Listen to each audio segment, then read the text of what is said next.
are slightly different from what they are. We talk, we see things are normal.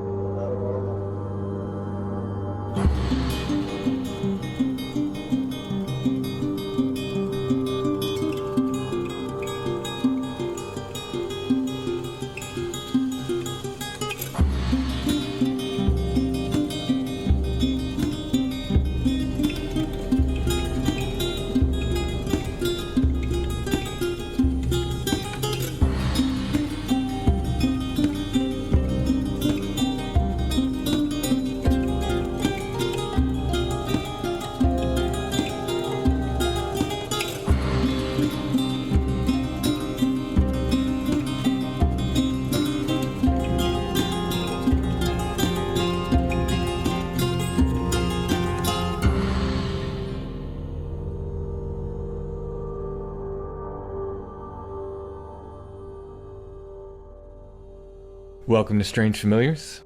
How you doing tonight, Allison? I'm doing well.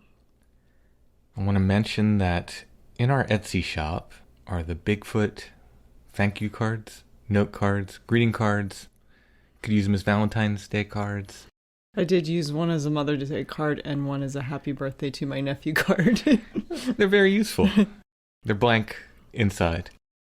It's my Bigfoot holding a big heart design.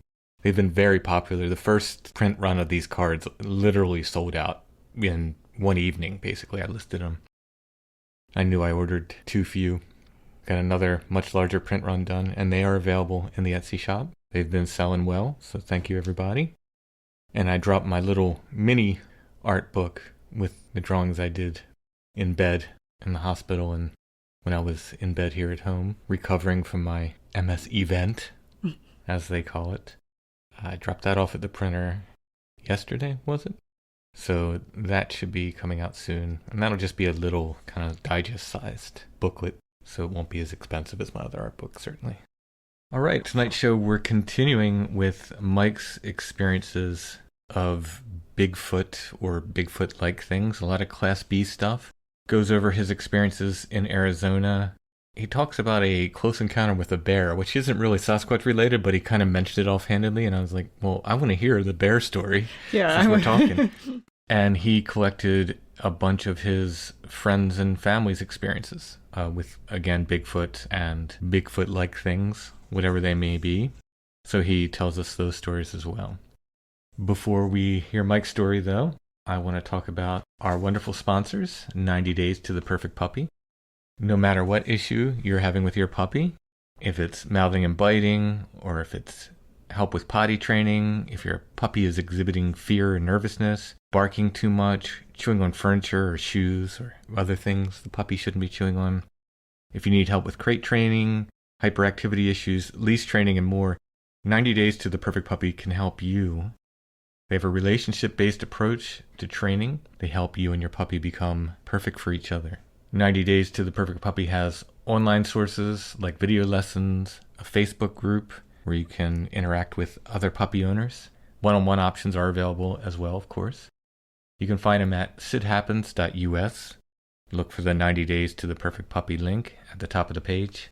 Let 90 Days to the Perfect Puppy help you understand how your dog thinks and apply proactive training methods so you and your puppy can become perfect for each other. Again, find them at sithappens.us. Look for the 90 Days to the Perfect Puppy link at the top of the page. And now let's hear part 2 of my talk with Mike.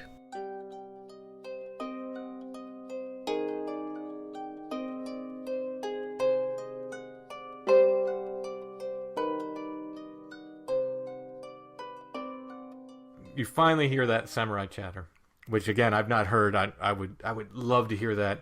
At least I think I would love to hear it. This is kind of where I'm going.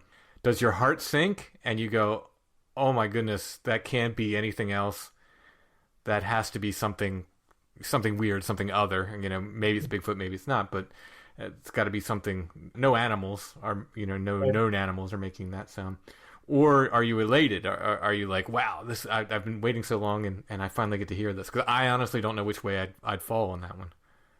That's a great question. And in this case, the latter. And the reason why is because there was a whole bunch of other people there. Mm-hmm, mm-hmm. So I do a lot of solo camping and I've grown accustomed to it and I'm comfortable with it.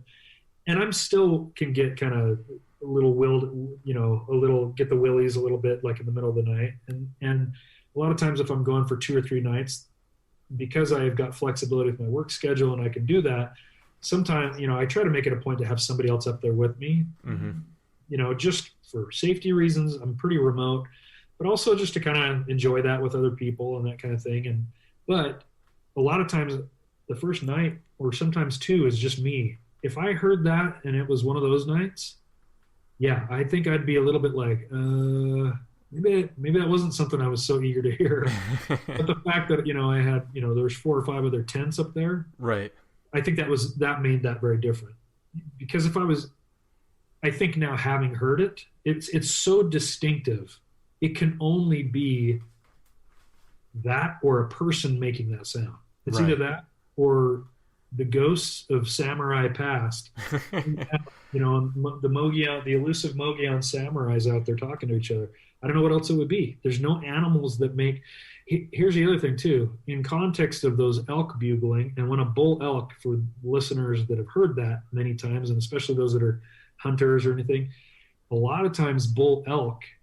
I almost think the reason why I heard this is when a elk bugles, it almost sounds, if you haven't heard it, it almost, some of those accordion style straws that kind of go into like a plastic cup that you'd go and do refills with, right? Oh yeah. Mm-hmm. When you blow on it and it makes that kind of that whistle sound. Yeah.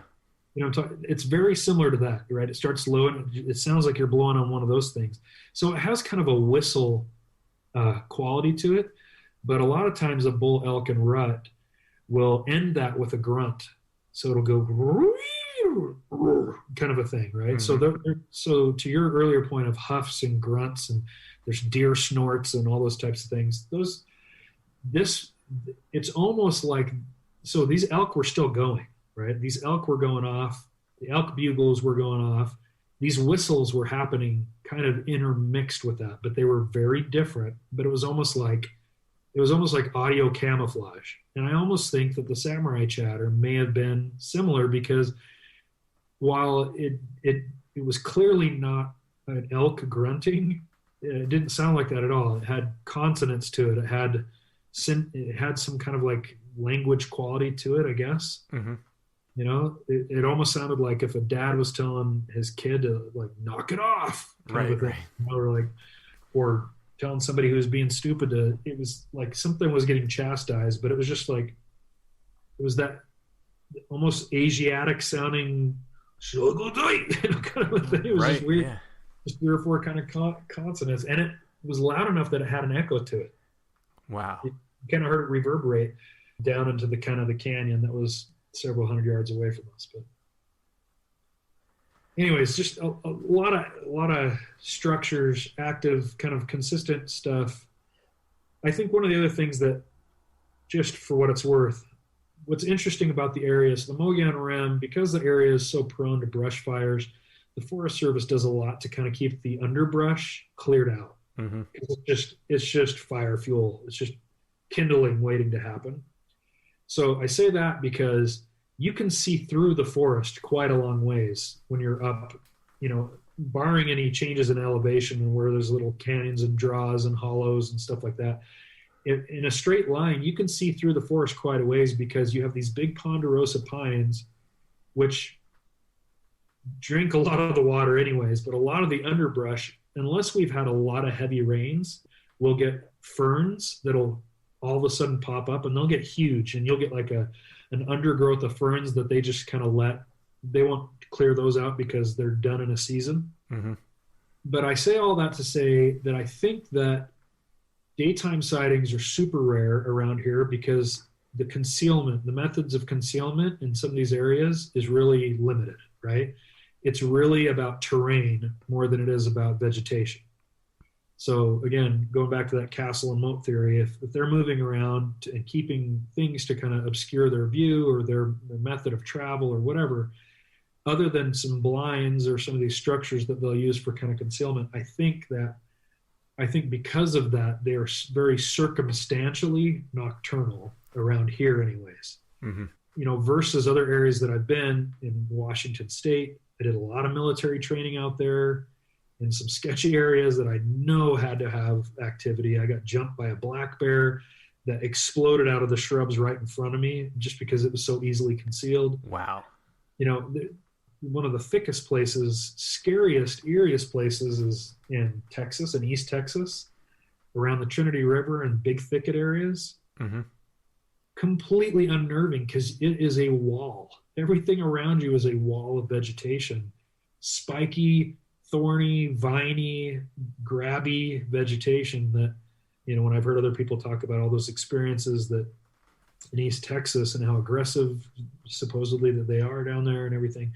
I've been in those areas and I don't last very long. You know, I won't solo camp, but I've been in there for several hours late at night, sitting in a vehicle with windows open, and I've tried to get out of the vehicle, and it's just unnerving, like to the point of like needing to leave. But I think that some of those areas where you have that thicker vegetation and things can get away with doing more daytime. There are some documented daytime sightings, a handful of them up around the Mogollon Rim and going up into the White Mountains. There certainly are around here in Arizona, but I think that they're fewer and farther between. They're either in really off-peak times of year, or maybe earlier in the week when there's not a lot of people. The Mogollon Rim has a lot of recreation going on. People go up to some of those areas are really densely populated in the weekends because everybody's out there with their off-road vehicles, you know, on these roads that are fun to ride on their little dune buggies and stuff, or these razors and stuff like that, quads, those types of things. Mm-hmm. Which is why I go to these other areas that don't get frequented at all by those people, because it's like rush hour for campers. Right. You know? So I go away from all those people where I'm more likely to see not Bigfoot but wildlife and nobody. Just go have some quiet time to myself. You know?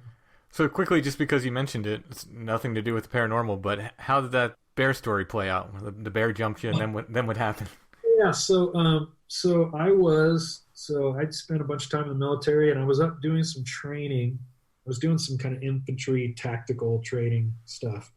It was actually part of officer training that I was doing up at Fort Lewis, Washington, which Fort Lewis is in the base wilderness that leads right up to Mount Rainier, right? So the whole area is, I mean, it's thick with history of all things squatchy, right? But a lot of very large mountain lion population, black bear, all these other things. We were out doing these little kind of recon things during the daytime, and we were split off in pairs. And I was with a guy actually out of Florida, big athletic guy. I think he played college lacrosse, something like that. Cool guy. And we were out doing some maneuvers, and we all had radios. We were kind of doing these tactical kind of training operations. And we would get these stand down orders where we could just kind of have to stay in place and wait till they told us to kind of move to the next area. Mm-hmm. So we were kind of getting into place, and we were supposed to stay tactical and kind of laying down and hidden and you know, kind of maintaining tactical movement. But we had been sitting around for like 2.5 hours, and we were really bored. So we kind of both got up, and everywhere up there is blackberry and raspberry bushes everywhere. And I was literally like, I'm going to kind of sneak over to that hedge there, and I'm just going to grab some berries. And he said, me too. And, you know, this is probably 25 feet away from where we were, and we're full on picking berries. And out of this berry bush was probably 12 feet high and about, I don't know, 50 feet thick. I mean, it was huge.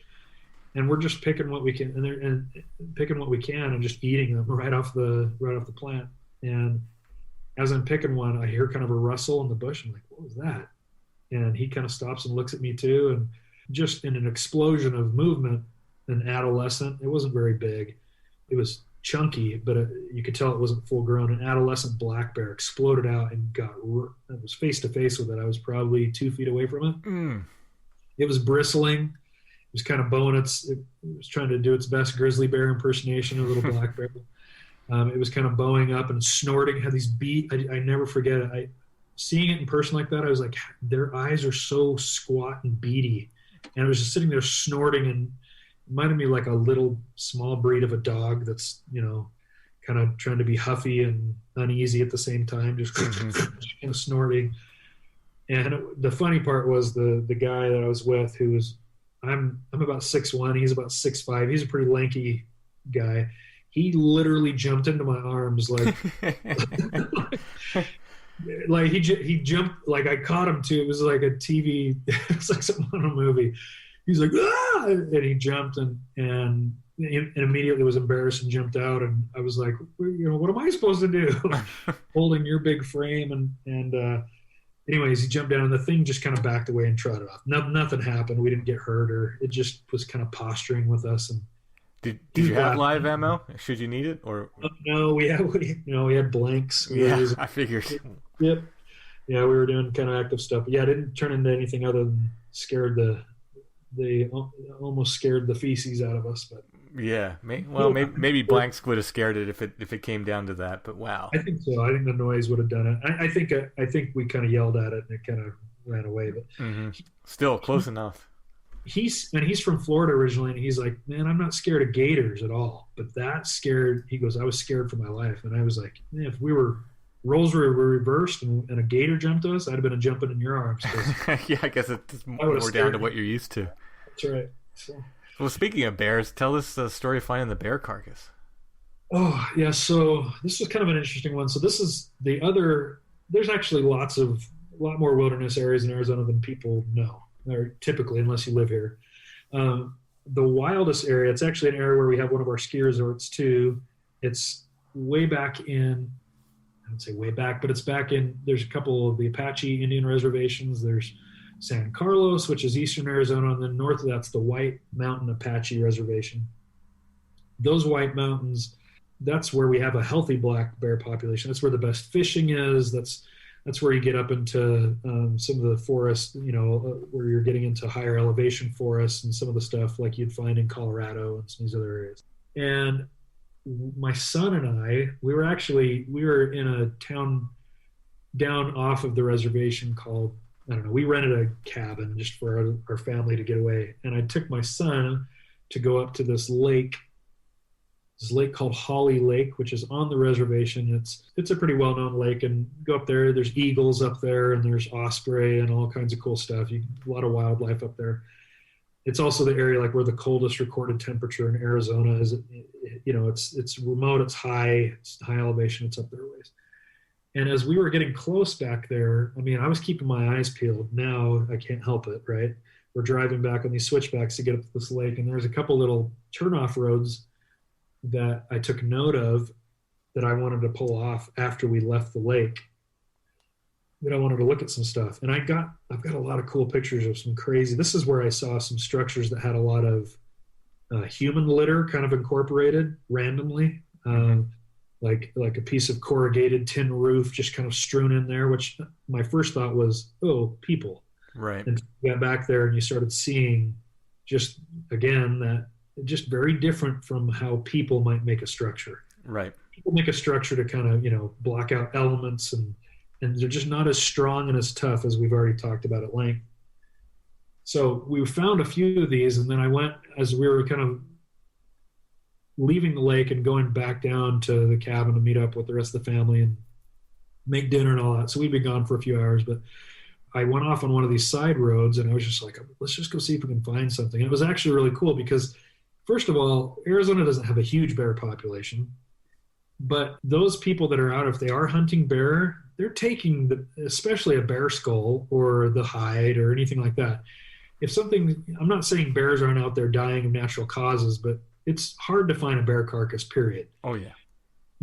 Anywhere, any place, even up in Alaska where I've been, and I've got a good friend who lives up there and he hunts black bears regularly, where they're a nuisance animal. There's not even a bear season in some of these areas. It's very rare you're going to just come across a bear carcass. And to clarify, it wasn't an actual carcass as much as the remnant bones, like the leftover meat and hide had since been picked off or whatever. Mm-hmm. But we found a very intact, and this also looked probably adolescent. It wasn't like a big bear skull, but it was a good bear skull. I've got all kinds of pictures of this. Intact, but it looked like something across the bridge of its snout had been crushed or had blunt force trauma that hit there. I couldn't see the rest to see it very well could have been something natural or whatever, but this was off of any road. I was finding some of these tree structures with my son. He was looking at me weird when I was doing a few kind of hollers. Just, I was just doing a couple howl kind of and whoops. He's like, "What are you doing?" And I'm just like, "I'm just checking to see if we hear anything answer back." Okay. And, I've since kind of talked to him a little bit about Bigfoot or whatever. But, we're kicking around out there. And then that's when we find some bones, and eventually we find that skull. And like I say, right across on the bridge of the nose, part of the nose where the nose cartilage and everything, obviously, if you take the skin away, the skull shape is different than it looks like with the nose, right? Because of the cartilage and the soft tissue that rots away or can be easily kind of biodegradable or whatever. But the bridge across just below where the eyes are, leading down to that opening where the soft tissue and the cartilage and everything on a bear snout would be, that bridge of the nose had been crushed by something. Not crushed, but had been it looked like if you or I took a big heavy bat or an aluminum bat and smacked it across the head of a bear, I guess, or that's what it looked like. It got hit. It didn't look like it got hit after it had died and it would have been sitting there, because it was laying on the side. The skull was on its side. So I'm no forensic expert. Right. Who knows? Yeah. Maybe a random passerby that was completely off the trail like we were saw that and smacked it. But we picked that thing up and we still have that bear skull. Awesome. It's sitting out in our garage. So who knows what happened with it, but it was around this area that had a lot of structures, very, very remote. It was like off of a logging trail that I just randomly turned off on.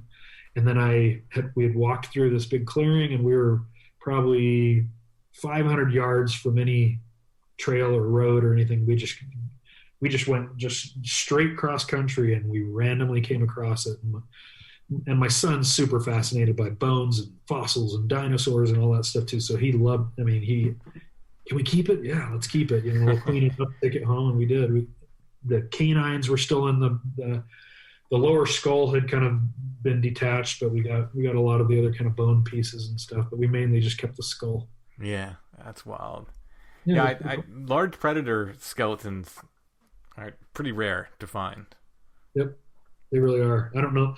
I've found obviously deer besides not just roadkill, but it's very random, or maybe livestock that was on some wild range that got loose, or like a sheep or something like that. But one of the things actually also on the video of an American Fork, and if anybody cares, I'm not trying to promote it. I really don't care. I'm not really putting a lot of content on there, but it's AZ Squatch is the YouTube channel. And one of the ones, I think it's titled Sasquatch Throws Rock or American Fork Canyon or something like that.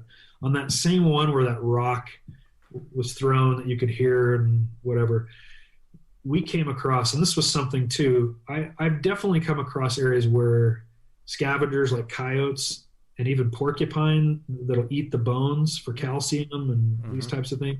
Animal carcasses that have been hit by animals, they're scattered. It looks like almost like a bomb went off, like or a grenade went off. Like there's stuff everywhere. It's not like a neat kept kind of a situation. When we were going back on this video, we filmed this too, we came across this very interesting structure. So we'd seen several structures, but we found one that almost looked like a small, size for one dwelling kind of a thing. Maybe not a dwelling, but like a shelter, like an actual shelter that had collapsed, or looked like it had been collapsed with real heavy, dense stuff. We were looking around and filming and talking and thinking out loud on the video and everything. And right behind it was a deer hide that was clearly from something that had eaten the animal, not from a hunter. You couldn't even hunt in this area. This area was not a hunting area. And in a fairly neat pile on top of the stripped hide was bones, like all gathered together. And I've heard this multiple times before. I've heard this from other people. I've heard this on many interviews, that people that may come across an area or an area where they think that feeding has happened, is that there'll be more organized than if like a bunch of scavengers got a hold of the carcass and stuff scattered everywhere. And you can see it right there. We're videotaping it as we walk up on this thing, and it's like this hide is laid, hide side down, fur side down, and on top of it is a fairly neat arrangement, not like just like a neat pile gathered kind of these bones all kind of together from this deer sitting on top of this hide. Wow. Yeah, that's not normal predator behavior. And usually even squirrels will just because of the number of skulls I find, we have inside and outside skulls. And the outside skulls, the squirrels will take and drag all around the yard and chew on them and stuff. They love chewing on bone. Yeah, get their calcium intake. Yeah, a lot of. I mean, I think that there was video recently that somebody popped up. They're like, what the hell is this giraffe doing? And giraffe was eating a carcass, was eating bones off a carcass, somewhere somewhere in Africa, on one of the game preserves. They're just watching this giraffe with a rib cage in its mouth, 20 feet up in the air, chewing away like chewing its cud. Yeah, it happens. So do you have time to go over some of these stories you collected from friends and family? I do. I mean, if I'm not wearing you out, there's some interesting ones. I'll try to go through these quicker. Yeah. Speak very visually. I apologize. I can think out loud. That's fine. That's fine. I couldn't rant too much. So yeah.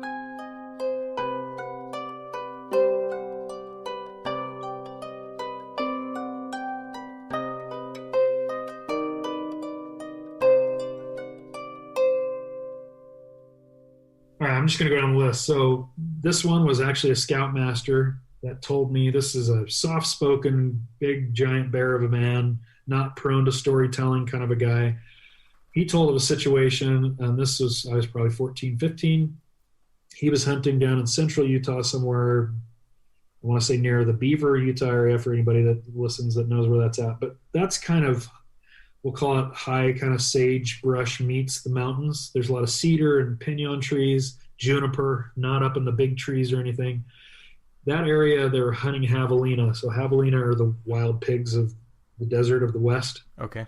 They're short, coarse-haired little pigs. They're kind of ferocious and a popular hunting game. They're not nearly as invasive as like you hear people in the South talk about the wild hog population. They look quite a bit different, kind of like a little desert razorback looking thing. They were out in these areas. It was in the evening time. They were kind of scouting around, and they were, I guess, I'm not a huge hunter. I've been out scouting, and I've done some varmint and coyote hunting and some other stuff too. But I guess some hunters will go out, and as they're kind of scouting an area, these guys were kind of skylining and watching, meaning that watching the ridges for some of these pigs to go in kind of a single file line. They'd walk a lot in a line. And they were watching for some of these pigs. They were kind of trailing some and seeing if they would walk over the ridge so that they could keep tracking them and get closer to them, shoot them, whatever. As they're doing that, so it's kind of in the late afternoon, early evening hours, as they're kind of doing that, they're try to give the visual of this, not right in front, but several hundred yards in front of them is a big cedar tree that's kind of upslope of them. And further up the slope is the hilltop. Kind of like we were talking before, you can see stuff cross over the top of the hill, and that's what they were watching for. Right, yeah. They were focused on the hilltop that was kind of upslope and past this cedar. They can see the hilltop above the top of this tree, just to kind of give that vantage point. As they're kind of focused on it, though, and they're looking through scopes, I think one's a spotter, and the other one's actually looking through his rifle scope. They're both looking, and I don't know if you've seen this, I'm sure you have. When you get a tree where a lot of birds are roosting in it, and something kind of spooks or the birds are all kind of active in the tree, you'll kind of see waves of movement of the birds moving around in the tree, as they're kind of shifting from branch to branch or whatever, or if they start to get spooked a little bit, you'll kind of see them all move at the same time. So these guys are looking at the hilltop, but they kind of see this kind of thing, they think, happening in this big cedar tree down in front of them. Cedar trees in these areas are a lot of doves, mourning doves or turtle doves or whatever, are down in this area, or up in that area, I should say. And anyways, they think they're seeing a bunch of doves. They've been seeing doves in these trees. They think they're seeing a bunch of these doves because there's kind of these grayish color of movement happening, what looks like in this tree. like, man, those stupid birds keep throwing me off, kind of a thing. He says, and he's the one spotting. He's not the one with the rifle, the one who's telling me the story. You know, they're just kind of whatever, waiting. They're not seeing anything on the hilltop. So they start focusing in on this tree, and they both go dead silent. And the first guy's like, do you see that?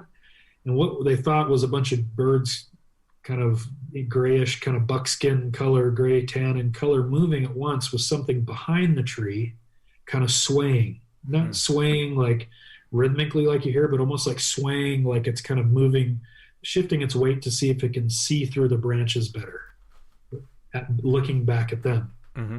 They're like, what in the world is that? And they're looking at it, and essentially, I'll kind of just fast forward, they're looking at it, and they can see the outline of something very large, very, very large, behind this tree that's shifting its weight, trying to look back. And the one with the rifle scope, he's like it's looking at me in the eye through the freaking scope. And they're frozen with absolute terror, like looking at this thing, which is still several hundred yards away. But it's like this thing is looking back directly at them. And it's almost like it's trying to stay hidden behind this tree, but is also shifting around to move around to see if it can get a better view through the branches or whatever. And they're sitting there, and the guy who's telling me the story, I can't remember if it was his brother or a good friend or cousin or something, his hunting buddy, at some point says, I'm trying to pull the trigger, and I can't. I physically cannot pull the trigger. Wow. And I just remember when that guy was telling the story, because we were on a camp out, and he's looking at the fire, and he absolutely had the 1,000-yard stare. You know, he was just kind of like not blinking, just zoned out, looking at the fire, just being like, you know, thinking to himself, my life was changed that day. He didn't say a whole lot more about that. I just remember being completely struck by that story, that they watched it for several minutes. Wow. Until they finally said, let's get out of here, kind of a thing. But his buddy, he said, I think he did say after the fact that he's like, my buddy, the idiot or whatever that was trying to pull the trigger, luckily he couldn't. Yeah, it's probably a good thing that he didn't, but still, yeah. That's an interesting point. I wanted to pull the trigger and I couldn't.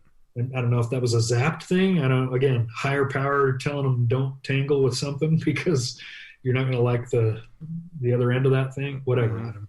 But that's an interesting one.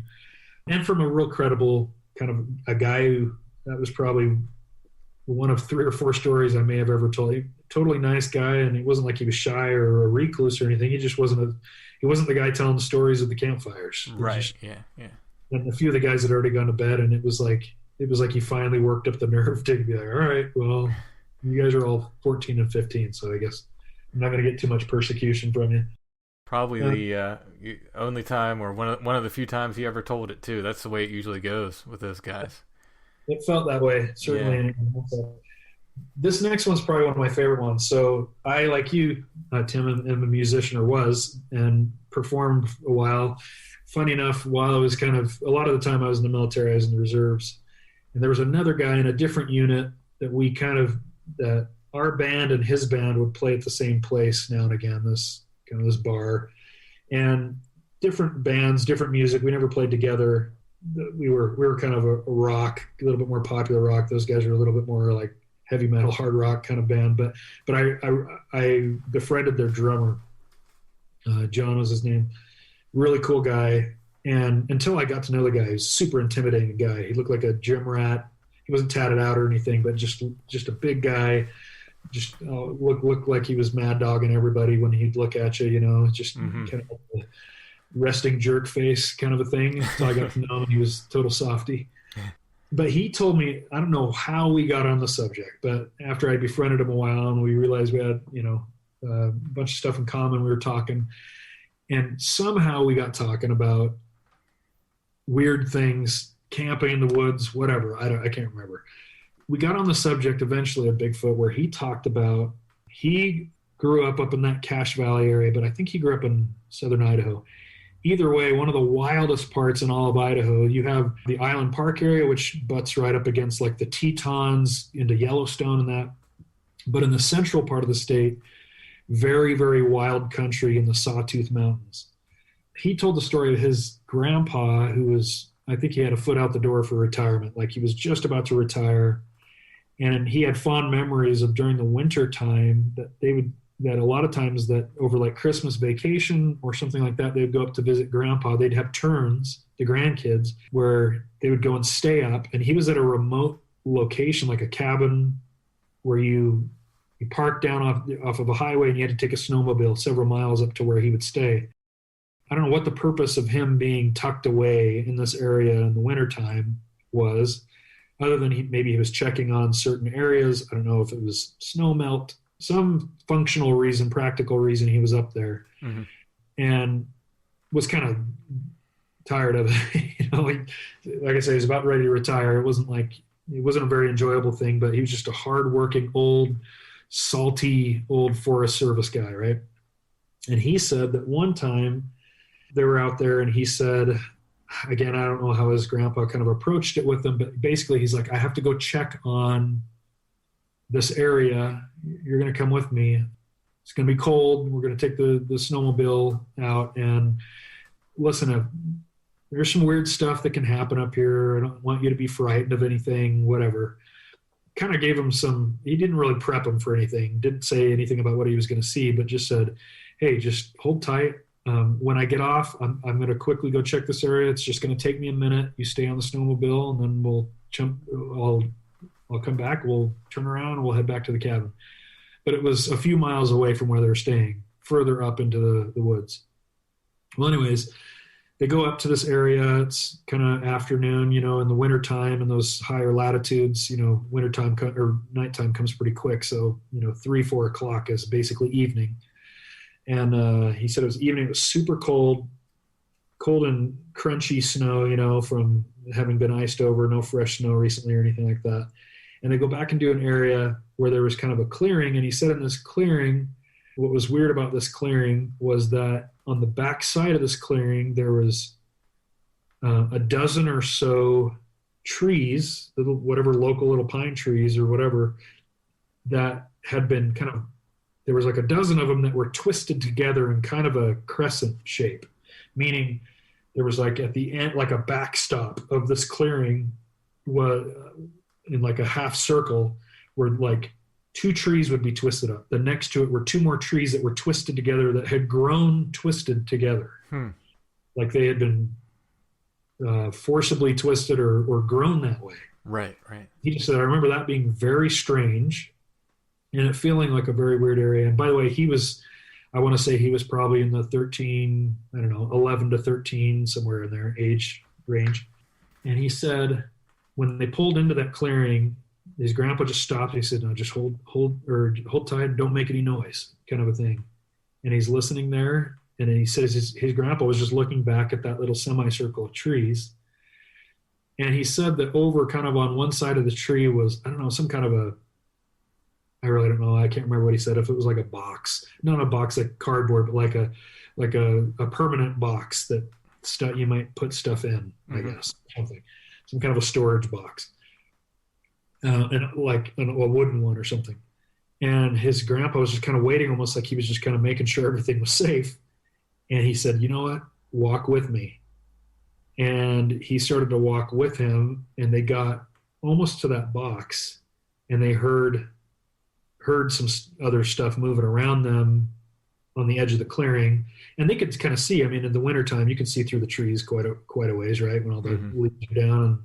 And even with evergreen, you can see through because a lot of the underbrush and everything is snowed down. Right. And he can see moving around some trees. And he's like, and I think he says, Grandpa, what's that? Or something of that nature. His grandpa's just like, you know what, stay here. His grandpa kind of trots over. I want to say they even had snowshoes on, maybe.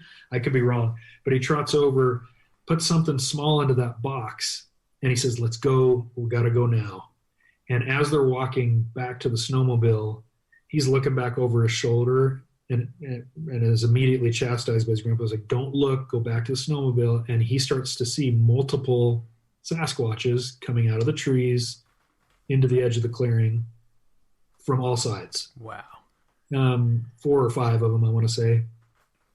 He's scared, and he's like, scared, stunned, and at this point his grandpa's just kind of dragging him by the hand, getting back on the snowmobile. They start that thing up, and he's like, "Don't look back. We're gonna go. You just stay tight. Everything's gonna be okay," kind of a thing. And if you can kind of imagine him kind of hugging onto grandpa, sitting behind him, and he's looking to the side while his face is pressed up against grandpa's back, kind of a thing. And, scared out of his mind, what in the world did I just see? And as they're kind of pulling out of there, and he didn't tear out of there, he pulled out of there quietly and softly, almost respectfully.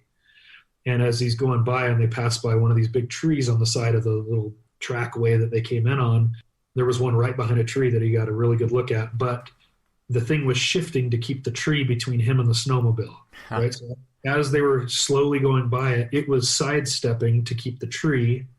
So he said, I could totally see shoulders on either side, but keeping the tree between him and the snowmobile. And after they got about, 10, 20 yards or whatever out of that immediate area, then he picked up speed, and then he was full speed out of there. Wow. But he said it scared him. He said he never wanted to go up there again. Oh, they got back to the cabin, and his grandpa said, "You have any questions about what you saw? Because this is the only time I'm ever going to talk about it. You can ask me." Oh, wow. And he goes, "We're never talking about this again. You pretend like you never saw this stuff." And he asked him what he was. He goes, "I don't know what they are, but they've been here, or I've seen them many times." I don't think he asked him what he was doing. I think he said in hindsight, he felt like he was, I don't know if he was giving them something or what, but he was placing something. But he said, that area is a little spooky. It's a place that they go. It's special to them. Almost like it was like, I don't know, maybe a sacred area or an area of some importance to them. They kind of had manipulated the trees the way that they had. So it had, it had a very unique look to it. The way that they had, there was these 12 or so pairs of trees. Don't know the significance other than it was just very recognizable as very different, the way that those trees had kind of been twisted as they've grown together, upright or whatever. So really like that story. But when he was telling me that story, though, this grown, massive weightlifting guy, I mean, he was sobbing, which he was really embarrassed about for a long time after that. Oh, no, I've seen it. I've seen these hunters and these big, tough guys, biker-looking dudes shake and the tears running down their cheeks, and they're just shaking as they're telling you these stories. Yeah, it was. I mean, he was rubbing his eye. "I'm sorry, man," trying to laugh it off. It's so stupid. I don't know why. He's like, "That's the first time I've told that to anybody in a long, long time." And man, it's just like it. And it was just like he kind of the same thing. He wasn't even kind of looking at you while he's telling the story. He's just kind of staring off, being like, he's reliving. It was just, he went to another place and took me there with him for a minute. I remember just coming out of that being very changed by that. I was just like, no way. Yeah. I totally believe they exist. Yeah, those are some of the most powerful. Like the grown men that come up and are so shaken I know for Allison, my wife, have been some of the most convincing for her, where she's turned to me after they've told their stories that, this is at a paranormal convention or whatever. And she'll turn to me and just say, "I don't know what he saw, but he saw something." Yeah, right. It kind of transcends what, however skeptical you might be. The story and the way they tell it, there's an energy. They're bringing you, that experience kind of almost three-dimensionally right in front of you, and you can tell. Yeah. A couple of these other ones. This one, so this is going to sound like my brother's sister's cousin's brother kind of a situation. So my sister married into a family. This is her husband's uncle. Okay. Her husband's uncle was a retired police sergeant or a police chief. This was also in the White Mountains, not too far from the area that I found that bear skull, a little further south. But they would go on these little country rides all the time. And the short version of this story is they were on one of these back kind of a logging road and a little pickup truck, him and his wife, during the day. And I think that they heard a howling sound kind of a thing. They slowed down to kind of see what they were hearing. And as they slowed down, right in front of them on a road, so the road, there was kind of a slope up to the left and a slope down. So a slope up to the left, slope down to the right. And this thing came out from the down slope like it was going uphill, and the road in front of them just I don't know, 50 feet maybe in front of them. I mean, they had a very clear daytime look at this thing. This thing stopped. It was very tall, very lanky. At the time, he compared it. He said it even kind of looked like. I want to be careful how I relay his comments, but there was an NBA player that played for the Phoenix Suns here that he said, it looked a lot like him, just from a very dark skin. He just said it looked like Tim Thomas was the name of the NBA player. You can look him up. He's actually from Pennsylvania.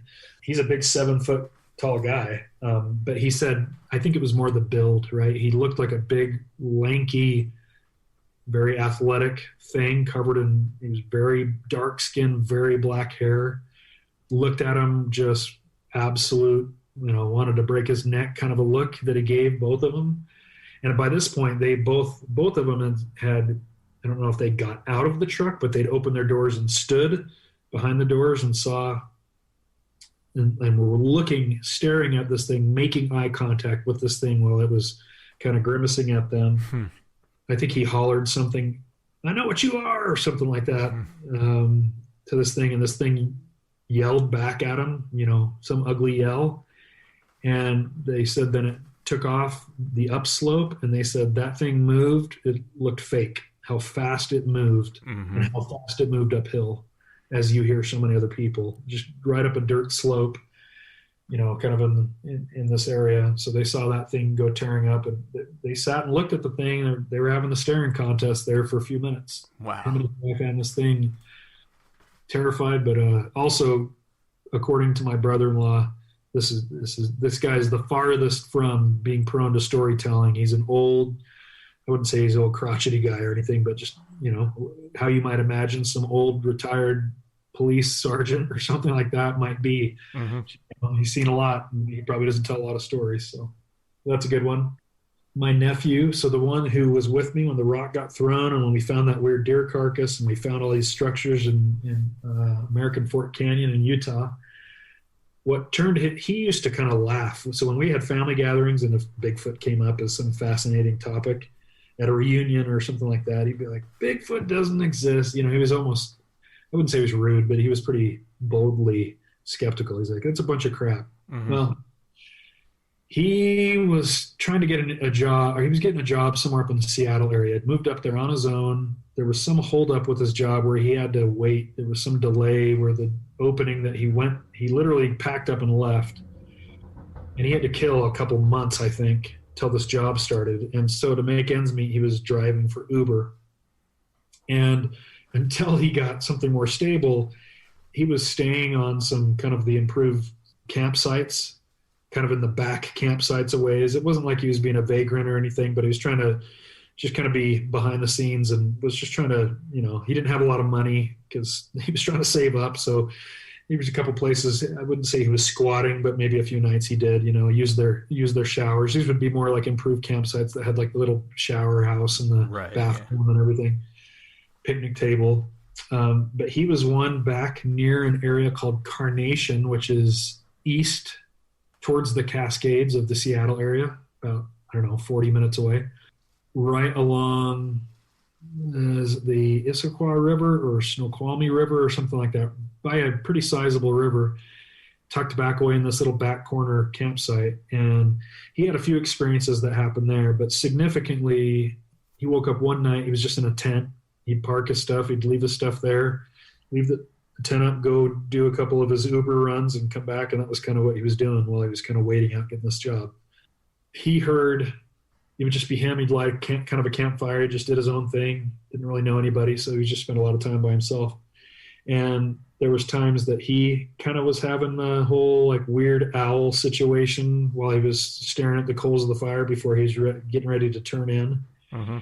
And he was kind of tucked back away. This particular site he chose was pretty obscured. It wasn't like it was inside of these other campsites. And I actually went to this campsite. I went and looked at the exact area where all this happened, because I really wanted to see it, and I traveled to Seattle for work and drove back there. But he first described hearing movement around his tent, hearing weird owl sounds, having stuff. There's no trees directly overhanging his campsite, but being by the campfire and having little pebbles thrown or whatever towards the campsite, like hearing stuff kind of, or a pine cone be thrown in or something like that. That would be like one night. And then the next night or a few nights later, he said where it kind of, he knew something was out there. He didn't know if it was maybe some other little punk kids that were kind of, kind of rousing with him or whatever. He certainly wasn't thinking Bigfoot. He was boldly thinking those things didn't exist. Mm-hmm. Now, fast forward to, I guess, a few nights later or another night where he was hearing kind of movement around his tent in the wee hours. Again, was getting to the point, I think he kept I think he had a bat, or he may have had a sword or something. He didn't have a firearm or anything, but he had, it was getting to the point where I think he was getting ready to say something. And he started moving around. He sat up in his tent, maybe working up the courage or something to say something. And then he heard the thing kind of trot off, big steps, heavy. But the river that he's not far from, I've looked directly at that river, and right off the bank, it immediately goes deep. And that thing is flowing, and it's a sizable, it's a good 50 to 80 feet across this river, maybe more. And it's deep. I mean, it's a river. It's a legit river. And he heard this thing wading. Like, he heard the thing, like if you or I were to go walk through a creek, Mm-hmm. and you are sloshing around and you can tell it's a person walking through, he heard that thing wading until maybe it got too deep or whatever, but he heard something go, and he's like, I swam in that thing. And he's like, or on the edge of it. And he's like, I could barely touch the bottom where I was, right off the bank from his campsite. So then fast forward to, I don't know if it was the same night or a different night, he said where it all came to a head to where he finally was like, okay, I guess I believe now, is that he was laying in his tent hearing some of that movement around, and then saw an enormous hand pressing down on the top of his tent. Ooh. Kind of pushing it down in. And he said, like, I think he compared it, or maybe I compared it after he told me this, to like a catcher's mitt or something. If you could spread the fingers out, it was banana hands. It was huge, big hand kind of pressed down, and he saw the outline of the hand kind of pressing in. And I think he left everything there, immediately jumped in his car, drove to go somewhere else to sleep in his car, and came back during the day and packed up. And that was the last time he was staying in that campsite. Wow. Well, we're getting to the upper edges of time here, but I do want to, I'm always fascinated by these family experiences. So if you wouldn't mind jumping to the Navajo family with the multiple experiences. Yeah, this one's cool. This is fairly recent that I heard this too. So I have a cousin who is a very kind of well-known in the area. She teaches bushcraft and survival stuff. Her and some of the people that kind of she consorts with, including her husband, have been advisors. Like when Les Stroud or Bear Grylls have come and done Survivor Man, or have done, survival stuff down in like the kind of the Badlands area of Utah, which is down near Zions and Arches and Canyonlands and some of these, high desert, really remote, very rugged areas. All kind of in that Four Corners area, right north of the Grand Canyon. Mm-hmm. And that's smack dab in the middle of the Navajo Nation. Biggest reservation area of all Native American tribes in the country. Huge, huge area. One of the ladies that, so they put on these big events, my cousin and other people, they put on these big events where they're some of the hosts, where they teach different bushcraft skills, and it ranges across a lot of things. And they have hundreds of people turn out to these events. One of the people that she has got to know very well over the years, Navajo lady, her and her family grew up, out on the res. I don't know if this was northern Arizona or northeastern Arizona or northwestern New Mexico, but in that area, mm-hmm. very near Four Corners. They, in their area, I don't know if you've ever been out on some of these western reservations, but you'll see like houses, trailers, hogans, these yurt-looking things just out there. They'll have tires on the top of their roof to kind of, the wind gets going so bad out there, they put tires up there to keep the shingles from blowing off. It's pretty dire circumstances, that you'll see out on some of these reservation homes and properties.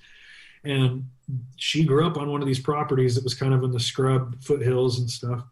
And she said that her earliest memory was being a little girl. She goes, when we grew up, when we were out playing, her and her brothers, her older brothers and stuff, if they had to go to the bathroom, they just kind of squatted down and did their thing right there. There wasn't a backyard even to worry about, or an outhouse. They just so she was kind of squatting down, taking a leak as a little girl. And she remembers as she's looking down and, her underwear around her ankles, and she's seeing behind her as she's kind of looking down, as like, you're talking 4 or 5, 6 years old, a giant foot directly behind her, giant hairy foot. Oh, wow.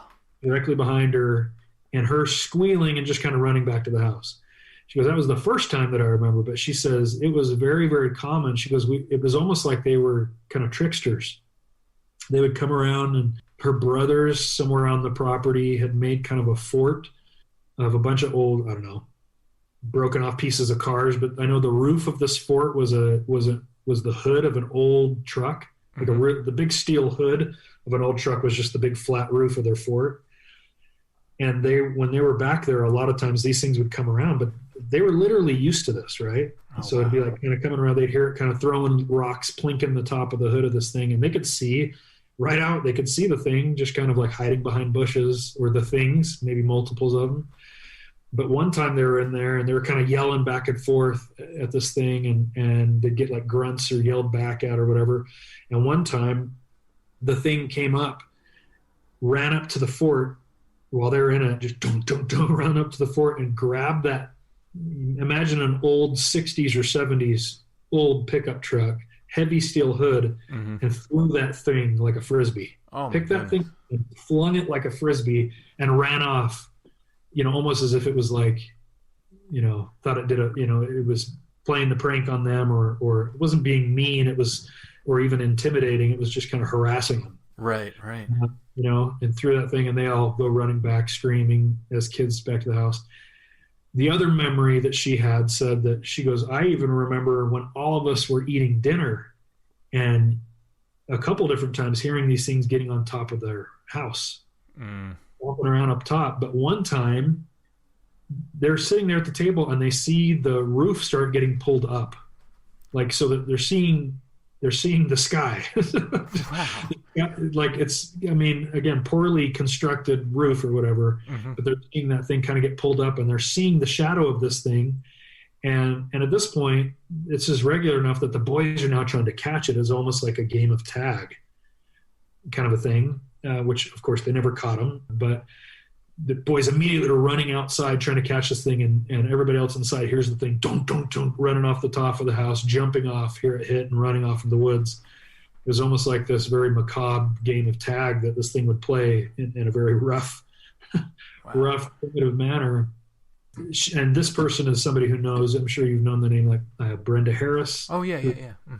So she knows she knows all kind of the people that are vocally involved in kind of the Bigfoot stuff. But this is directly from my cousin Jill, and my cousin Jill was very well associated. A few things also came from, just while we're on her, this cousin of mine, they also know of a person that in those very remote areas, a lot of them live completely off grid, and they'll literally hike miles and miles without seeing anybody between different groups of people that live off the grid. They just kind of associated with each other. One of them, her husband, I call Desert Dave, or he's referred to as Desert Dave. He's a well-known desert survival expert guy. Like, has consulted some of the guys that are on Discovery Channel when they come into that area as kind of a local expert. He's talked about people that he and my cousin have talked to that have had experiences. One sitting in a fire, completely middle of nowhere, remote place he was spending the night before he was going to get up the next day and hike the rest of the way of wherever he was going. And he started playing pine cone catch with something in the bushes. The pine cone comes rolling in. He looks at it, weird. He throws it back to the bush, just back and forth. They played catch with the pine cone. And then another one, the last one I'll say, is for a period of time, that same, my cousin's husband, that survival expert guy, he used to consult a bunch of these bushcraft, primitive survival camps in Northern California in the Sierras, which we all know how notorious that area is. And somebody he knew, this maybe in the 70s or so, they were following a creek, and they there were some people, a couple was hiking around an area, and they were spending some time near a creek. And this couple noticed that farther downstream, they couldn't really see very clearly, but they could hear people splashing around. And they're like, oh, maybe we know those people. Kind of peeked up, they kind of got to where they could see, and they could see a couple of people like, why is that person wearing a wetsuit swimming in the creek? It was kind of like a deeper, like an eddy or a swimming hole kind of area, water hole area, this deeper part of the creek. They saw a person in a wetsuit jumping into the water and swimming around underneath, and then would come back out and get up on the rocks and jump back down in the water. And they're starting to look closer, and then another person comes out into the opening, much bigger, and then they realize those aren't wetsuits. That's wet hair. Wow. That's laying across their body, that they saw these two individuals. And they watched them for a while, watched them swimming in the swimming hole to the point where they got creeped out and backed off. And anyways, that was about all of that story. Oh, that's awesome though. So do you make it a policy of just asking everybody, like, you got any cool stories? Yeah, eventually. I'm not leading with it, but I love listening to people tell any kind of stories, right? So sure. Part of how I love interacting, and if I got to know people and know that they spend a lot of time outdoors, and especially if they've been in remote areas, and I'm just trying to get to know their story, I will definitely start probing. And that's how a lot of these, and my family is an extension, my siblings and stuff, not all of them, but I got a big family, and several of us all are very interested and have heard stories from other people too. And yeah, we like to share. Oh, that's great. Well, thank you for sharing your stories. Thank you for sharing the stories you collected. What's your YouTube channel again? It's, I even remember, I think it's AZ as in Arizona, AZ Squatch. Okay. There's 4 or 5 videos on there, whatever. I'm not trying to promote anything. No worries. I'm very impressed with the work there, kind of some rookie stuff, a lot of it just filming with a phone camera, but some interesting stuff. We did, one thing I didn't tell you, it's on one of those videos when we were finding those tree arches on those elk game trails right off in one of those washes. I'm pretty sure we found a track, and we have it on video. It's about 17 inches long. Wow. You can see the toe gripped into the bank as it like it was getting extra kind of purchase on the substrate as it was coming out of a kind of a wet wash. But that's on one of those videos, and I don't know, there's 4 or 5 up there. I've got several more. I don't know that I'm going to upload them. There was some of the stuff I was really getting tired of hearing my own voice talking about stuff. So I quit uploading a lot of them, but I've got tons and tons of photos of crazy structures, and happy to send you some offline that you can share however you want. Awesome. Mike, thank you once again. And we're going to circle back and get some more paranormal stories from you in the future. But thanks for sharing all the Bigfoot stuff with us tonight. Hey, thank you. Thanks for all you do. Really appreciate it. Love your work. Love your approach to the work. I love your historical research. I know it's a pretty thankless thing a lot of times, but just appreciate what you and your wife and everybody that kind of supports you guys. And looking forward to reading your books too. Awesome. Thank you so much. You bet. Have a good night, Tim.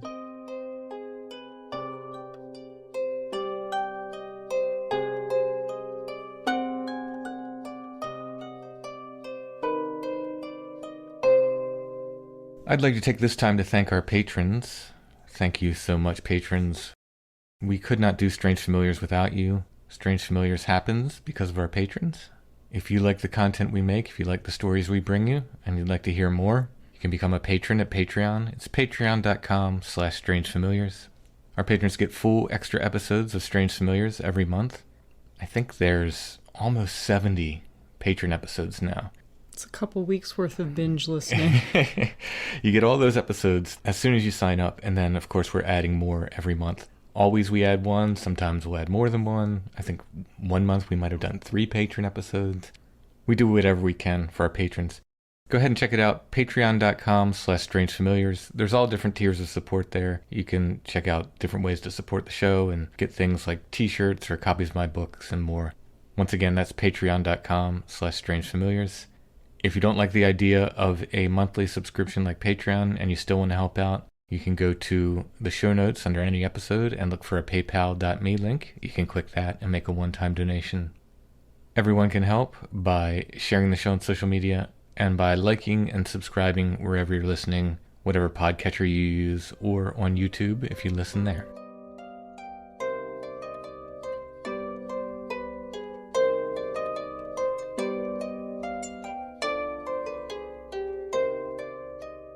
All right, before we get to the photo of the week, we got some thank yous. I want to thank Craig T. from Idaho. His donation actually came in while we were recording Last week. Just missed getting in on last week's. Thank you. Joe A. from West Virginia. Thank you so much, Joe. And Mary C. from Virginia. The Virginias are showing up this week. So thank you very much. And thank you, everyone, for your support. As Allison likes to remind people, we are not done.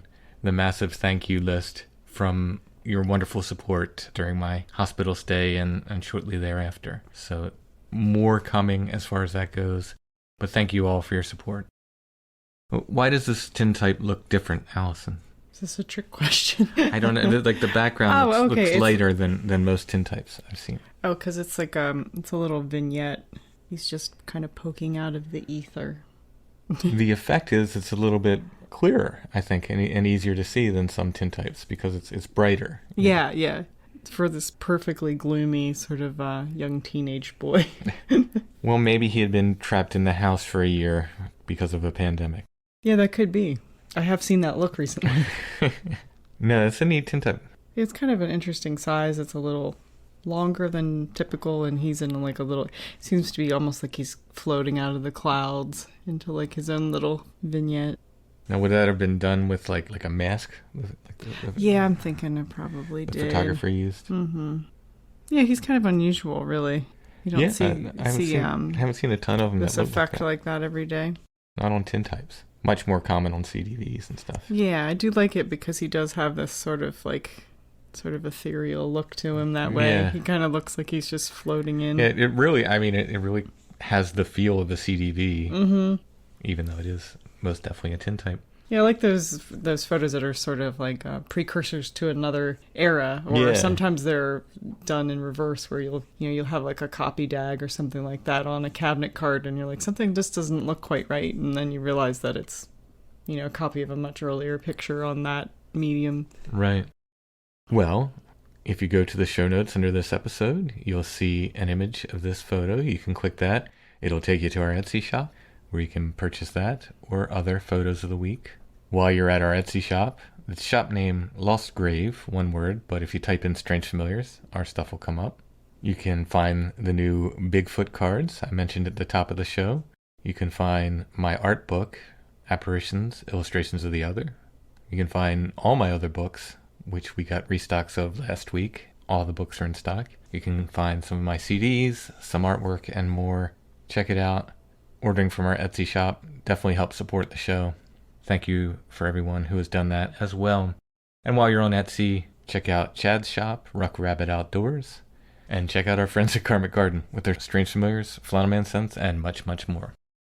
I took a hike today. Woohoo! It was the first time since the hospital that I've been in the woods. It was a short hike, but it was very, very nice. Perfect day today. A little cooler than it probably even should be for this time of year, but yeah, sunny, a little overcast, so you don't have to worry about being burnt.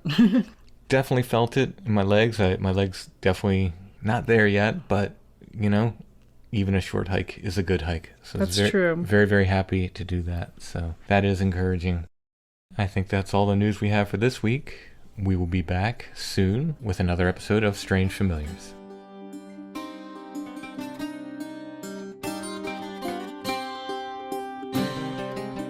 Strange Familiars is a production of Dark Holler Arts, music, books, art, podcasts, and more. Our intro and background music is by Stone Breath. If you want to hear more or purchase music from Stone Breath, you can go to stonebreath.bandcamp.com. Strange Familiars is on Facebook, facebook.com/strangefamiliars, where you can join the Strange Familiars gathering group. We're on Instagram @strangefamiliars, and you can always find us at strangefamiliars.com.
Little Timmy's haunted by the voices of the dead.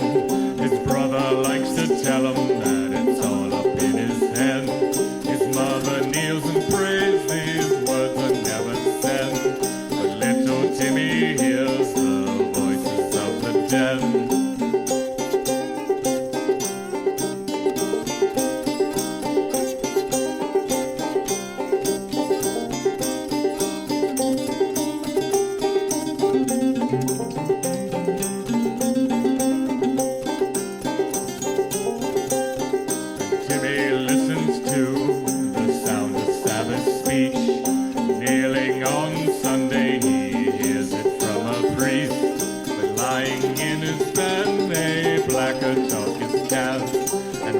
His words now chill like icy draught.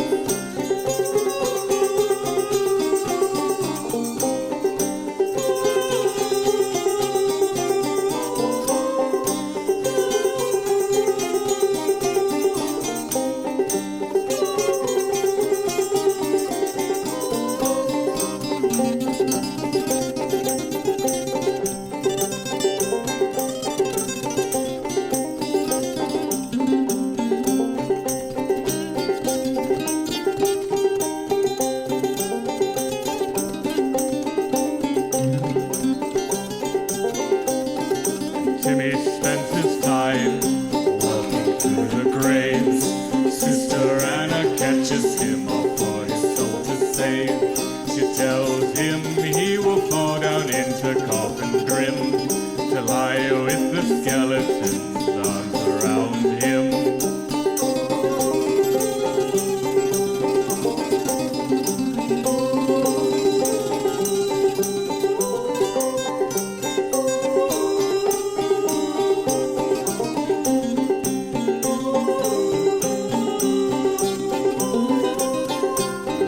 No deterrent for a boy who hears the ghost calling from the earth below in single voice or host. He sits among the headstones singing little songs while his mother mutters, something here is wrong.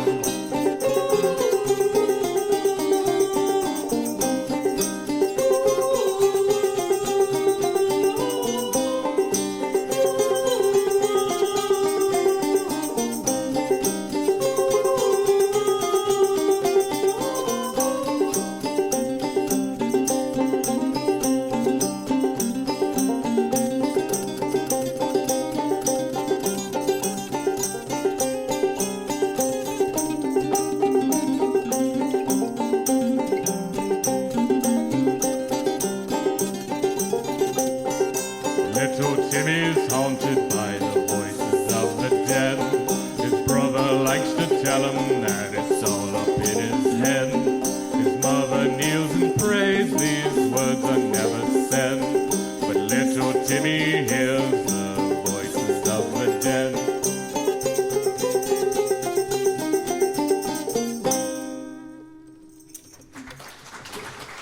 Thank you.